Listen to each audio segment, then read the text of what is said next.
Imagine, if you will, a small town nestled in the heart of a verdant valley, where the air smells of fresh pine and the silence is only broken by the chirping of birds. This is where our story begins, in the quaint town of Green Meadows. Once upon a time there lived a skilled blacksmith named Marcus. His hands, rough from years of shaping iron and steel, were the creators of the finest tools and weapons in the entire valley.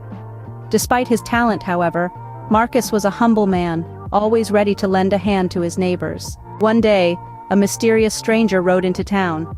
Dressed in a cloak as black as the night and riding a steed of pure white, the stranger drew the attention of the whole town. The stranger approached Marcus's smithy, dismounted his horse, and removed his cloak, revealing a sword with a broken blade. "I heard you are the finest blacksmith in the valley," the stranger said, his voice echoing with a strange melody. "I need you to mend this sword. It is of great importance." Marcus examined the broken sword carefully. It was unlike anything he had ever seen, its blade shimmering with a strange light. Marcus agreed to mend the sword, and so began his greatest challenge yet. Days turned into weeks as Marcus toiled away. The sword seemed almost alive, resisting every attempt to mend it. But Marcus was not a man to give up easily. He persisted, pouring his heart and soul into his work, until one day, with a final hammer blow, the sword was whole again.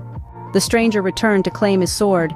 As he held the mended blade, a brilliant light filled the room, and the stranger transformed before Marcus's eyes. His black cloak turned into wings of pure white, and his eyes shone with a divine light. He was an angel. "I am Gabriel," the angel said, his voice resonating with divine power. "This sword is a symbol of peace and justice. With it, evil can be vanquished and harmony restored." With a nod of gratitude, Gabriel returned the sword to its sheath, mounted his steed and rode off, leaving Marcus in awe. News of Marcus's encounter with the angel spread throughout the valley. People came from far and wide to see the blacksmith who had mended an angel's sword.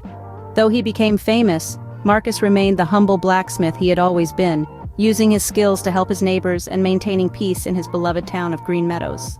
And so, our story concludes with a simple truth, that humility and diligence can lead to extraordinary outcomes.